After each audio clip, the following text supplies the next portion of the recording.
Hello everyone, welcome back to the channel. So we are back with our final episode of HBO's Chernobyl. It has been an amazing ride so far. I have to give credit to the director, Johan Rendt. I'm butchering his name, I'm sure. Um, but over the past few days, with the Emmy nominations, he's gotten. The show has gotten 19 nominations in total so far. Um, And that's just amazing. It's amazing and well deserved, right? To him, the actors, the person behind the camera, everything about this series has been fantastic so far.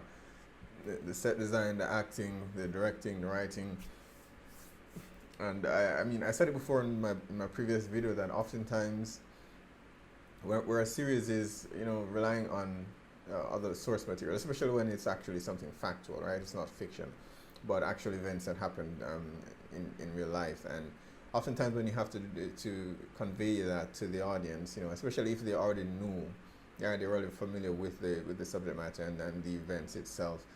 I mean, you lose the suspense, and because the audience, there's some sense of predictability, or there's some fear of predictability going into it. But you didn't feel that here, right? And it's amazing that while you knew what the end result would be in some sense, the journey to get to that point would be so, it would be so gripping, so engaging, and heartbreaking at the same time.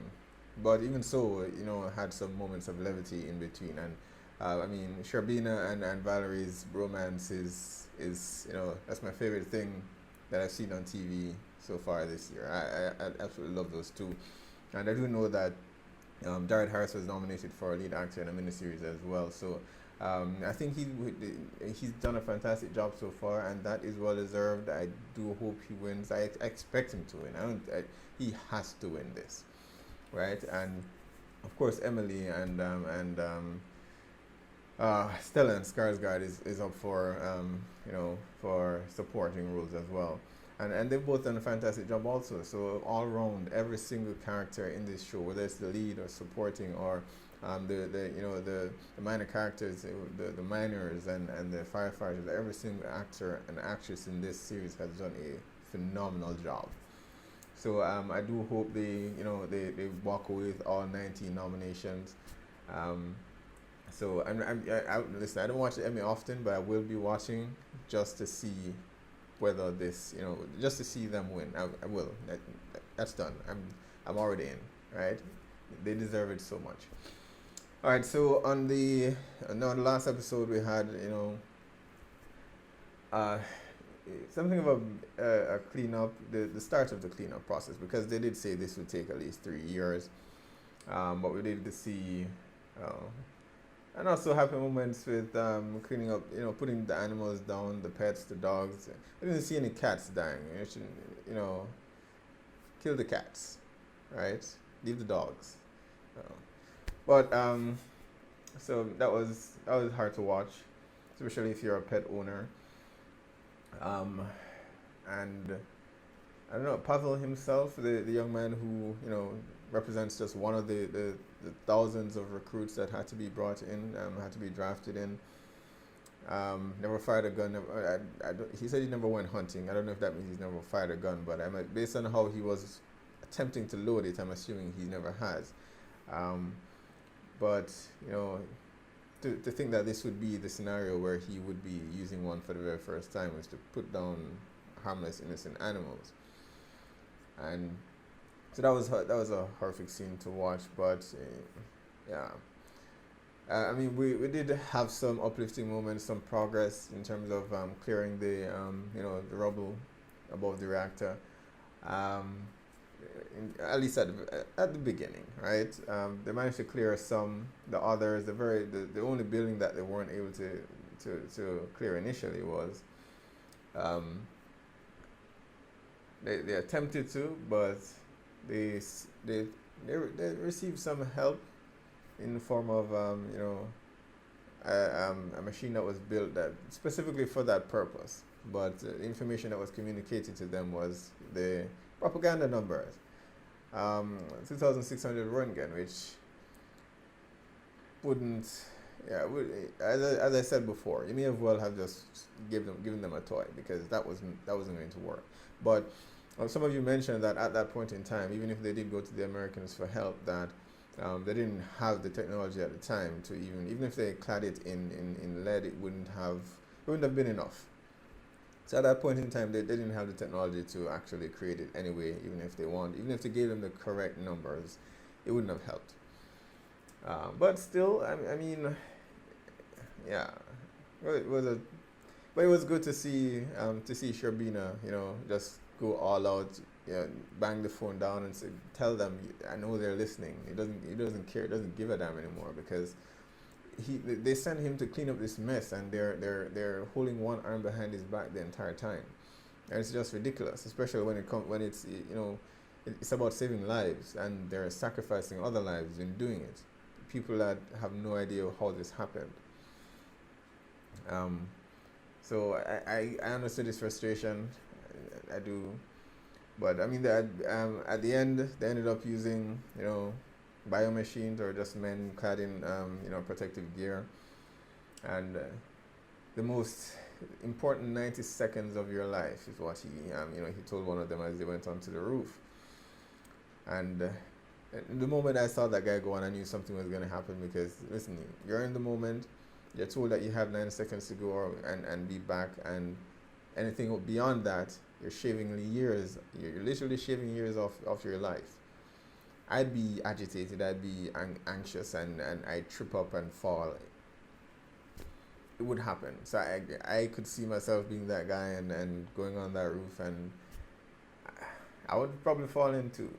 And I imagine that guy is screwed, because not only did he fall, but his gear was punctured, and his boot at least, and he was out there for much longer than he should have been. So, and it's just it's horrible that they had to go to that.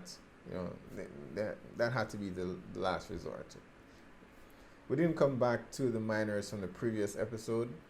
I am curious as to what will happen to them, but some of you have said that they will revisit that in this episode, or at the very least give us some conclusion as to what happened to them, because they were supposed to install the cooling pads, but under some severe conditions where it was just devastating under there, and they were burning, and they couldn't install fans because that might have, the circulation might have killed them even faster. So I'm curious to know what happened to them. Though they are faced with a dilemma, because they need to go before the world's, and say what exactly happened, and they're asking Legasov to do that. And of course, Ulana's on the opposite side of the fence. She believes that they need to tell the truth about what happened.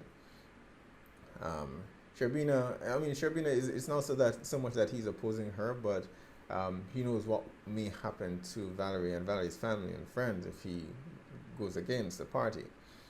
So his suggestion is to broker a deal with the KGB and say, okay, we'll say this, but under the condition that you secretly fix the problem without anyone knowing. But of course, the moment you do that, and I don't know, I don't see the KGB being that open to negotiating, right? So it's risky, but it may be the most favorable outcome. Now, what's the right thing to do would be to see what actually happened, because as Ulana pointed out, there are several other facilities all over the country, and if they need to let them know that there doesn't happen again. And but I imagine I think her way is achieves the best possible outcome, because if Valerie does tell the truth, all eyes will be on the party, and the world will be looking at them. If they kill him, everyone will know that he was right. And so I think it would be in the party's best interest to not kill him if he actually tells the truth, because the world will know that they lied, and that they are responsible for what happened. So I think Ulana makes a valid point. I mean, about telling the truth, irrespective of what happens to all three of them, and frankly, most of them are. I mean, Valerie already said that just by being in such close proximity to the reactor, that they somewhere 15 years later, or 10 15 years or so, they are going to succumb to some illness, cancer or whatever, or some illness from the exposure. So they are going to die eventually, or their lifespan has already been lessened from being there. And that's not to say to just throw their lives away, but I mean, the weight of how important it is. They could potentially save millions of lives just by telling the truth, and not just the lives that they could save, but don't make the lives that have been lost be in vain. Right? The firefighters at this stage, I believe they're all dead. The miners very likely will die. Just being below the reactor, they'll likely die, if not immediately, but later. So don't make those sacrifices be in vain. Those men didn't have to go, right? And they went. So the least you can do, even though the party refuses to do it, and that's despicable. But if you have to force them to, then I think it's worth the risk. I think it is. Alright guys, the final episode, let's check it out.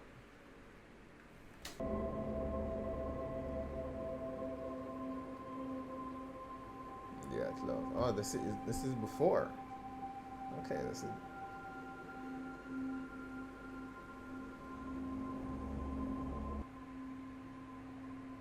So hours before the explosion, yeah.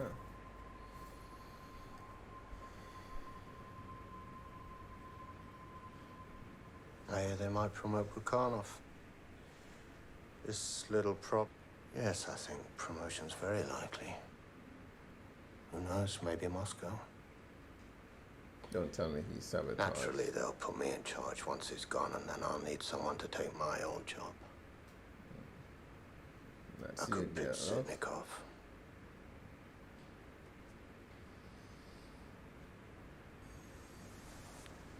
I would like to be considered. We'll keep that in mind. Viktor Petrovich, preparations for the test have gone. So, do we have to scrap it or what? No, I don't think so. Well, if we need to wait 10 hours, we wait. Running half power, we're not going to have stability issues. No, I should think. I'm not asking you. It's safe.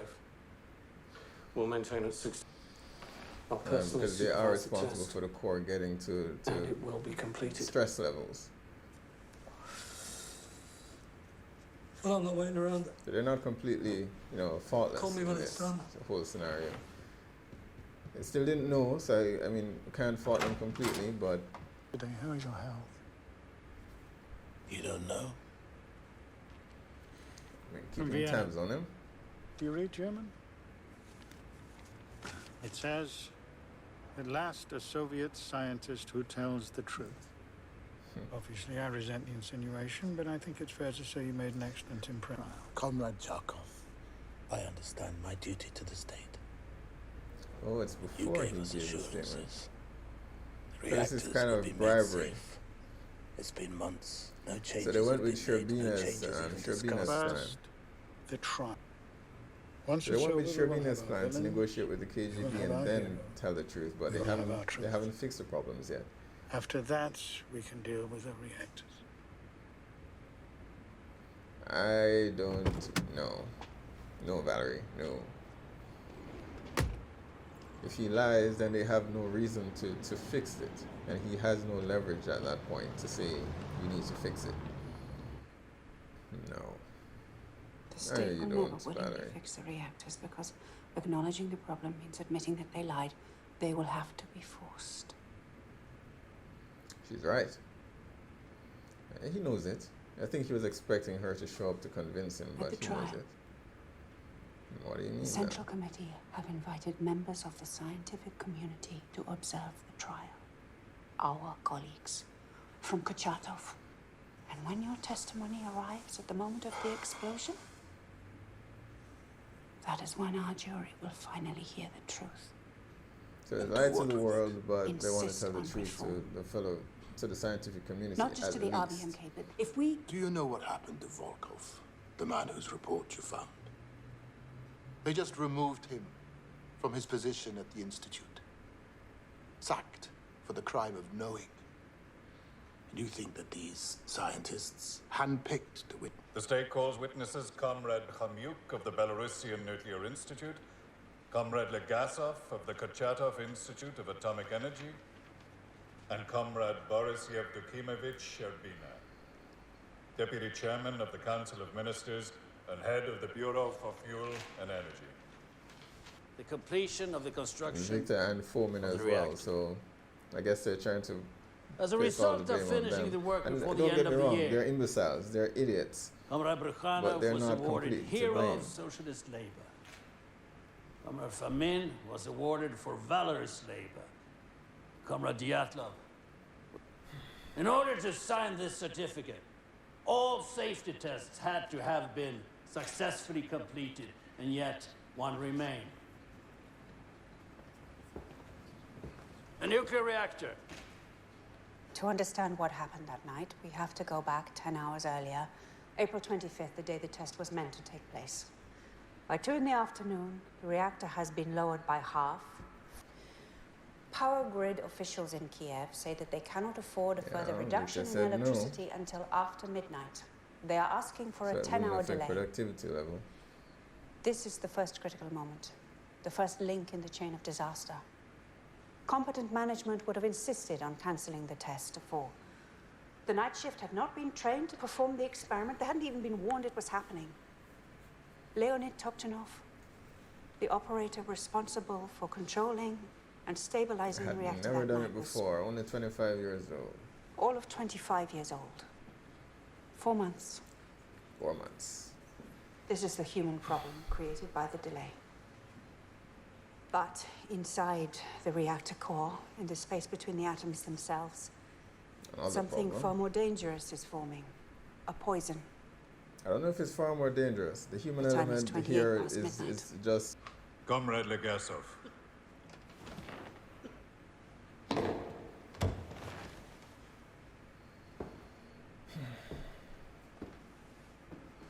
it's a lot to ask him.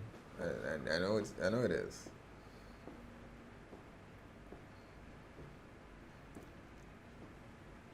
Damned if you it's like being that one guy, you have a group presentation in college and you all did the work but nobody wants to go up to present.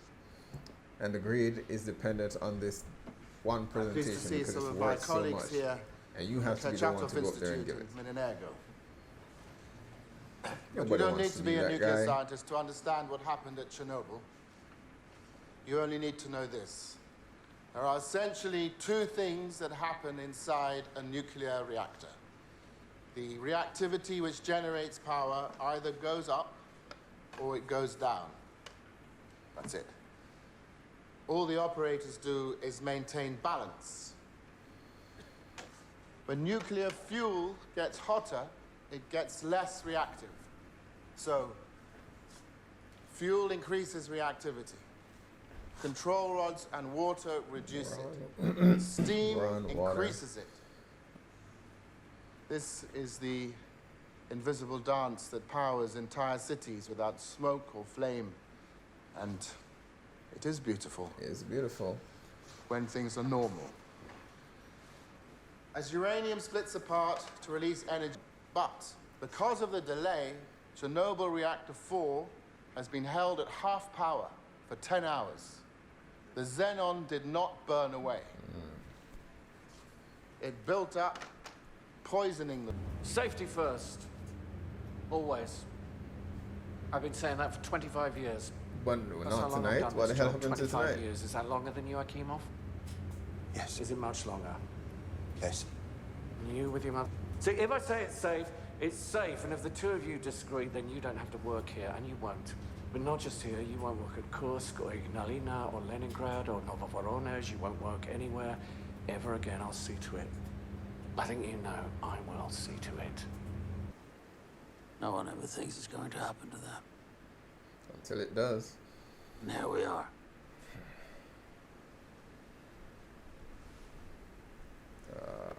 Coughing up blood. Not a good sign. How much time? They call it Yeah, thought he had more time. they call it a long illness. It doesn't seem very long to me. I know you told me and I believed you. George. Yeah, that's what they use. Persuasion, I'm a power. consequential man, Valera. That's all I've ever been. And that's what they're doing with Valerie as well, I hope offering that him, one you day I know, would matter, but I this didn't. prestigious title. That's all it is. I just stood next to people who did. There are other scientists like me. Any one of them could have done what I did. But you, everything we asked for, everything we needed.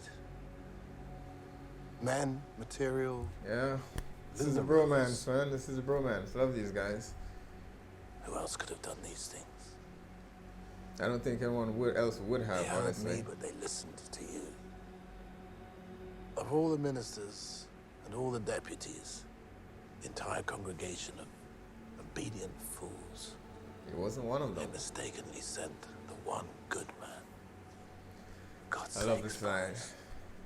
I love that line. you were the one who mattered most. The problem they were facing was not solvable. The power That's what was it came. too low, It comes the back water to the was same too thing high. with The with test was already Shervina. ruined. Promotion. The results would have They been useless. dangle the The promotion Admiral above didn't your care. head and All he promise you all wanted to these do was good report a things. completed test. He got on board with it at the end. I mean, they all did eventually because they knew what was. They knew the KGB would not do anything. And if it means to sacrifice themselves to Dyatlov save their broke every comrades, rule I we don't know. have. But it wasn't entirely his Pushed a fault. reactor to the brink of destruction.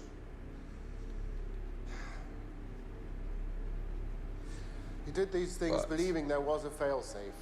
AZ-5, a simple button to shut it all down. But in the circumstances he created, there wasn't. The shutdown system had a fatal flaw. At 1:23:40, Akimov engages AZ-5. I'm just surprised that didn't stop him from continuing. I Fully figured withdrawn the control KGB rods begin moving back has into the representatives reactor. in the room. These rods are made of Can't the cut first costs with part of the something rods so that enter the dangerous. core are the graphite tips, and when they do, the reaction in the core, which had been rising, skyrockets. Every last molecule of liquid water instantly the pressure inside the core can no longer be held back. At long last, we have arrived. 1:23:45, explosion. In the instant the lid is thrown off the reactor, oxygen rushes in. Testimony in Vienna was a lie. I lied to the world.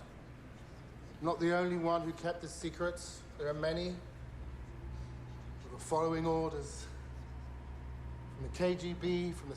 When the truth offends, we lie and lie until we can no longer remember it is even there, but it is still there. Every lie we tell incurs a debt to the truth. Sooner or later, that debt is paid. That is how an RBMK reactor core explodes. Lies.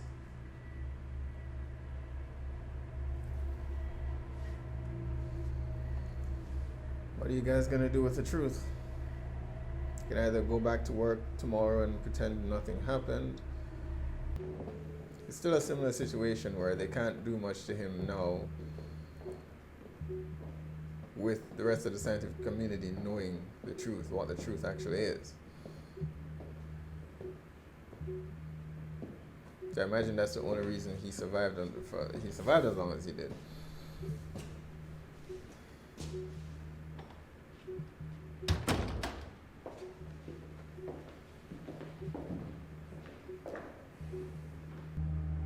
I don't know, sometimes I think, civic pride, patriotism, I don't think that should come before the welfare of, your fellow countrymen. I don't. Valery Alexeyevich Legasov. son of Alexei Legasov, head of Ideological Compliance Central Committee. Already know. Answer the question. Yes. Why are you asking? You already know what the answer is. At the Kachatov Institute, you were the Communist Party secretary. In that position, you limited the promotion of Jewish scientists. Yes. To curry favor He's with not, Kremlin he's not officials. perfect.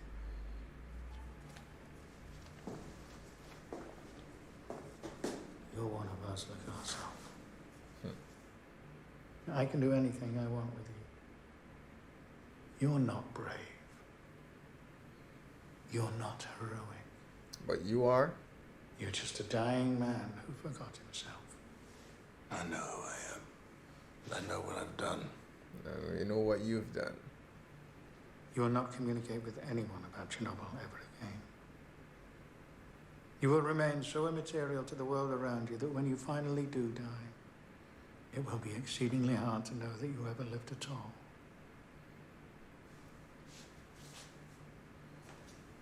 If I refuse, Why worry about something that isn't going to happen?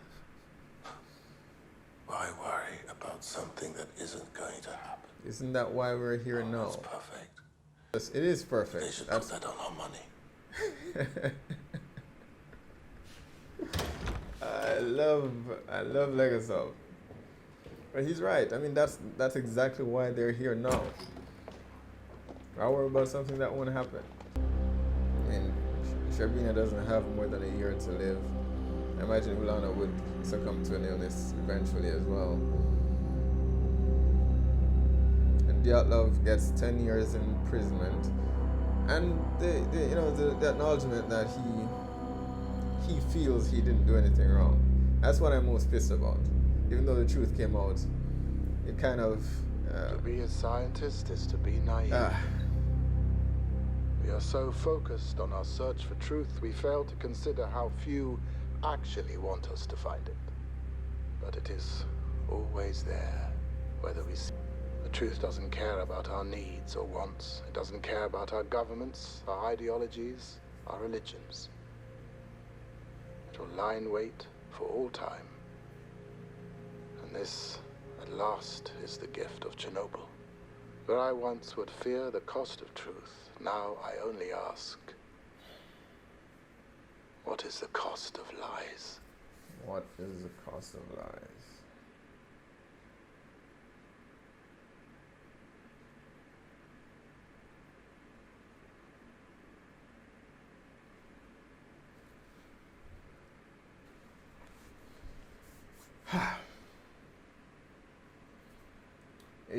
It's a lot to digest. It's a lot. I was watching the scenes before the credit there, and it's interesting that to date, the official records, the official death toll that that the Soviet Union maintained, was that there were only 31 deaths following the events of Chernobyl. It's just hard for me to understand. I can't fathom it. How difficult it is to speak the truth. I'm one of those persons who I'm very blunt, right? And often that does get me in a lot of trouble, I will say. But I find that to be the easiest thing. Not to deliberately go out of your way to hurt people's feelings or to nothing like that. But the truth matters. It's important, especially when there are lives at stakes on such a grand scale. And I mean, the numbers are estimated at upwards of 4,000. But to this day, they still maintain that it's 31.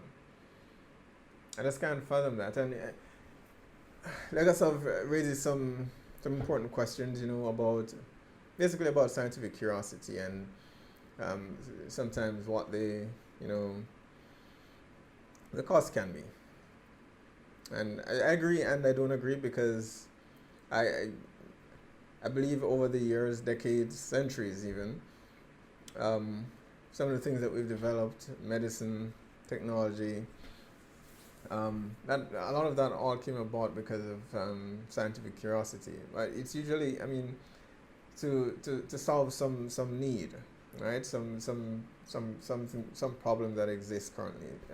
No one gets up and goes out. Well, some people do, but in most cases, it comes about as a way to solve some need that exists out there, and some for the betterment of their fellow, of the human race. Others not so much. Nuclear power is, I mean, I guess this is one of those scenarios where this wasn't necessarily created to solve a need, even though it's being pushed as an alternative to fossil fuels now. It was developed for war, and now that I think about it, honestly, a lot of the things that we enjoy today in life now came about as a result of war. Even the internet. I was reading an article earlier today about Alan Turing and becoming the new face of the $50 bill in the UK, and I mean the Turing test. Well, the computations that he devised were basically used, or he did it, to decode German messages, to intercept and decode German messages, to basically help end World War II. So a lot of what we enjoy today came about as a result of war, and that's a sad, honestly. No one gets up and say, okay, there's a problem and I need to solve it. I know we're a long way off from then. I think things have changed now, but some of what Legasov did say does have a ring of truth to it. And the other end of the other spectrum of it though is loyalty to to parties and patriotism to some extent, because I don't know what my question to you would be: is what these men, what they were doing, would you consider to be patriotic? Patriotism doesn't exist in every country. Every countryman, feels that for his country, and even in the U.S. it's the very same thing. So my question is, do you consider what they did to be patriotic? I would argue that at the moment, initially perhaps it was, but when you get to the point where you're sacrificing the very men that you're supposed to be protecting, and I think you're a far cry from being patriotic. But there are some people who take that to the very extreme. So is that what we see depicted here as well? Because these men are loyal to their party to a fault, to the point where they would lie and lie and cover it up and more lie and lie and lie. We now know though that, initially, Dyatlov, Fomin and Victor, that they had something to gain, and that seems to have been the crux of the events that followed. And at the very beginning of the episode, I like that they started off with that, with the KGB offering Legasov a promotion and the highest honor in the country, making him a hero. Basically for lying to the world in Vienna, but hey, here, you're a hero for lying. But I believe it was intentional to kind of cement that, okay, this is what they use. This is what they use to control the people. And it's not something that's so distant because it happened how many years ago. That's still very prevalent today. It's what drives us, that need to be in power, and that's what we see. That's what we see in display here, from Victor, to Fomin, to Dyatlov. He was wielding his power at the facility. It's like, do what I say, or I will fire you, and I will ensure that you never work again. That's not something. That's not something new. It's not old. It's something that's still very prevalent now.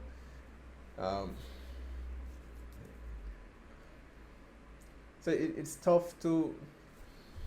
As much as I hate Dyatlov, it's tough to you know to just blame him. And I said it before that it's one of the things that I hate that I have to acknowledge, and I hate that he, you know, he can take some comfort, some small comfort in that it wasn't completely his fault because he had so much to do with what happened.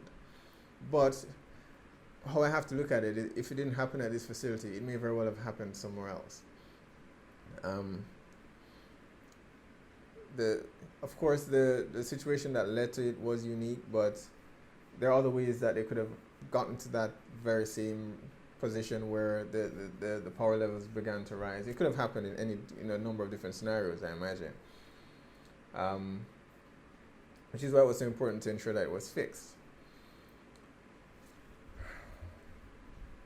But Dyatlov, I still maintain, it's not entirely his fault, but as I said, around episode 2, I believe, I acknowledge that it's not completely his fault even then, and I still, even now with the information that we've been given at the beginning, it's still not entirely his fault, but he had so many opportunities to stop it. He had so many opportunities to stop it. And even if he didn't, say he was as egotistical as he always has been, okay, even if he didn't, when the reactor exploded, when there was no longer a core, take responsibility for it, especially now that we know that his orders led to what happened. Take responsibility for it, and he could have minimized the damage. Those firefighters could have, been either not called or, well, I know them being there actually saved a lot of lives, I imagine, but at the very least they could have been prepared for it and know what was happening. Maybe wear more protective gear, whatever the case might have been. I mean, like the miners, I imagine people would have come to help anyway, even if they did know the truth. But he could have minimized the damage so much more had he accepted what happened. But he refused. And again, I understand, scientifically, the core could not have exploded.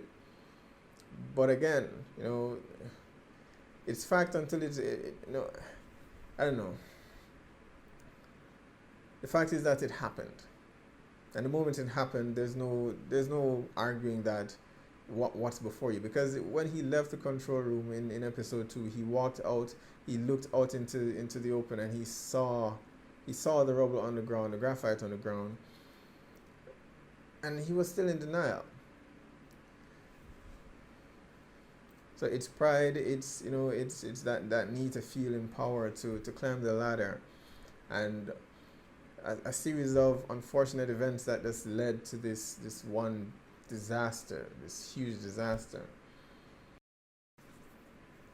And I feel I'm glad that Sherbina, he stepped up later on and said, let him finish. And he was against it before because he wanted to make a deal with the KGB, and they did go with that plan. But after months, they still didn't act. That's very telling. And that simply means that they just don't care. And I mean, it was mentioned at the end there in the scenes that, the cost of cleaning up the mess in Chernobyl may very well led to the end of the Soviet Union. But it's interesting to know that the firefighter's wife, I always blank on her name, but that she's actually still living to this day, and she has a son, after she was told that she couldn't have any more kids. But it's good to know that there's some miracle that comes out of this. That there's one silver lining, saving grace. I mean, lives were saved, yes, but I mean, coming directly out of that, I'm just glad to know that, she still lives with her son in Kyiv.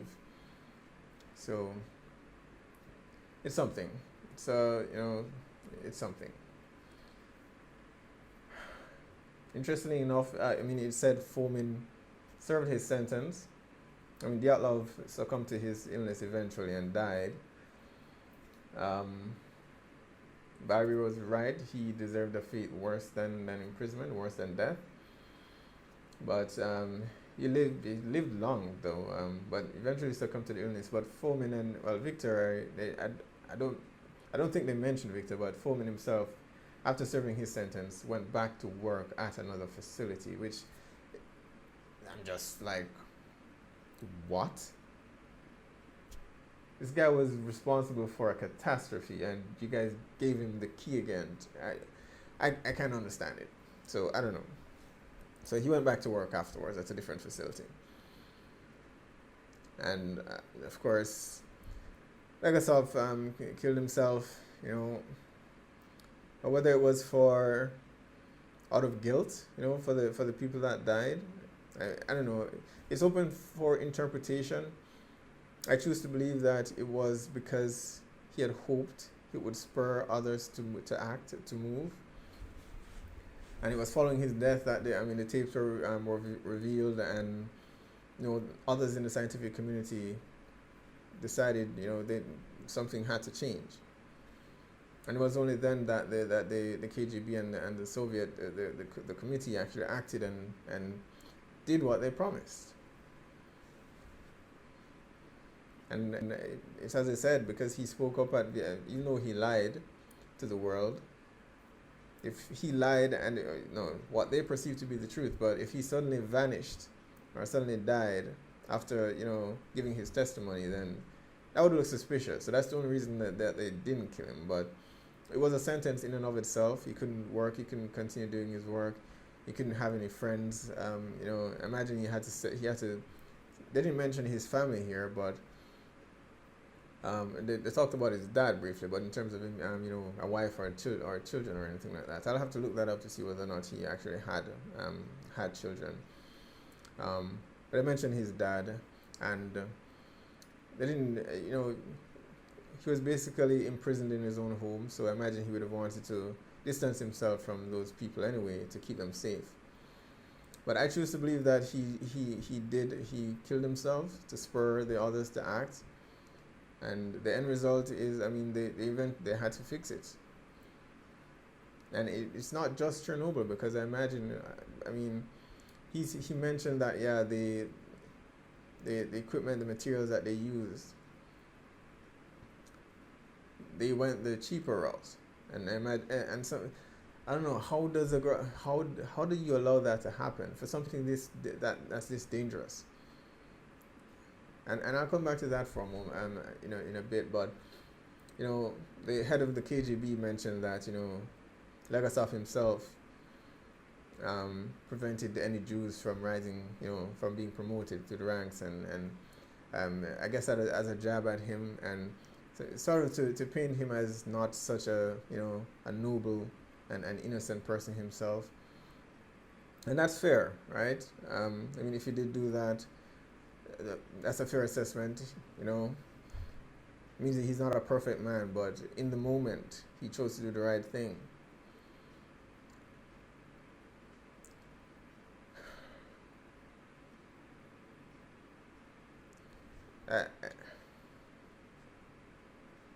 Going back to what they mentioned about Legasov and, I mean, the government. The government.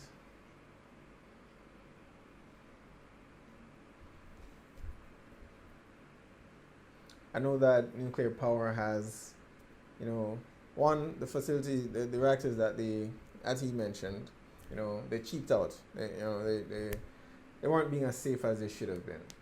And the technology behind the reactors now have changed drastically since then, and they're a lot safer now. But it still comes down to, you know, to trust, to the truth and to trust. Government officials, the people who we put our trust into to take care of us, to represent us on the world stage. It raises the question of, can we trust these persons to have our best interests at heart and not a bottom line? You know, that what's the cost of human life? And it brings to question something, another article I was reading last night about, you know, some things that were happening in Puerto Rico, all right? And in the current climate, in different countries, not just in the U.S. but outside as well, it's something that's becoming more and more prevalent. We had the riots in Hong Kong before, and between Hong Kong and mainland China, the dispute there between with the citizens and not wanting to be. When you watch the news, it's just so sad these days. But oftentimes you have to realize that when the government begins to act, outside of your self-interest, it's time to be concerned. It's time to be concerned, and you do have to act and do something about it. And in Puerto Rico, where the armed forces, the authorities, the police, laid down their arms and joined the riots to protest what was happening there. And I said to someone before that that's how it should be. I mean, whether it's the military or the local police, first and foremost, your job is to protect, is to serve and protect the citizens, not the representatives. And oftentimes that line seems to be very blurred, but I whenever I see it, I do wonder who exactly is it that you're protecting. And more importantly, these are your countrymen, these are your friends. I imagine you must have friends somewhere in the thousands of those riots. These are your friends and your relatives in some way or another, and you're willing to just follow orders. And I mean, to lead it back to Chernobyl here, it's something that kept coming back as I watched it, because these men were just carrying out their orders blindly, and they were just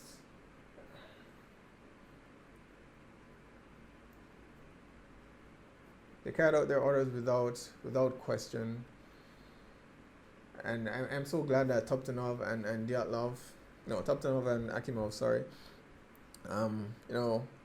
they tried to stand up for themselves, and they tried to do the right thing, and at the end of the day, it didn't, Akimov did the right thing.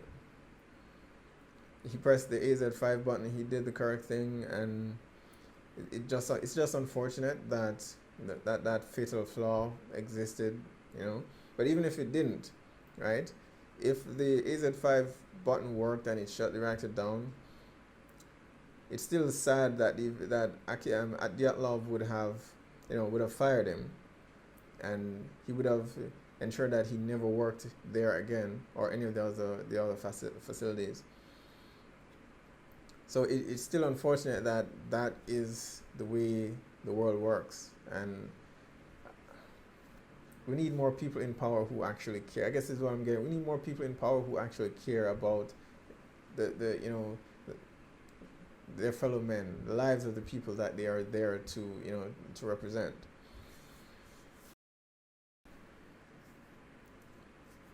So it's very fortunate that there were a few brave souls, and Legasov said the very same thing to Sherbina, that I'm just a scientist, which I don't think he is. Very brave. He did something that was unimaginable, but he did it. But he said to him that I'm a scientist, and any scientist could have done what I did, but they sent the one good man, and that's you. You did what no one else wouldn't have done. And I think we were all on the fence initially when we were introduced to Sherbina, but over time he proved himself to be, not just a party man, but, people's, for the people. He was concerned about the miners, about the firemen, about everyone that was involved. But he himself acknowledged that he wasn't perfect, that, that he also took the bait. He was like, okay, he wanted to rise through the ranks, he wanted to be promoted, and that was what motivated him. So when he got the call, he didn't question what the severity of the situation was. And even in the meeting with the community, the very first meeting, he tried to shut Legasov up, right? He was like, you need to stop talking. But I think we're all guilty of that. I think we can say we're all guilty of that at times, knowing what the right thing is to do, but for sheer self-interest, we put ourselves above it all. So these men aren't perfect. Sherbina is not perfect. Legasov is not perfect. But in the moment when they got that call, when it mattered the most, they did the right thing. I know Ulana isn't a real character, but she was fantastic as well. And if she represents those in the scientific community who did their part at great sacrifice, then kudos to them as well. Brave men and women. So this is my favorite series so far this year, I must say. It's a miniseries, it's only 5 episodes, but it feels like 10 episodes. And I said it when I started this reaction, that I like contained stories that focus on telling the story that needs to be told, and not so much, the studios asking for 20 odd episodes or whatever the case might be. You have a story to tell, and you focus on telling that story. No fluff, no fillers, just tell the story. And this did it very well. It's nominated for best miniseries for the Emmy, and the only thing that I can see challenging it is When They See Us, but I enjoyed that very much as well. But this was fantastic.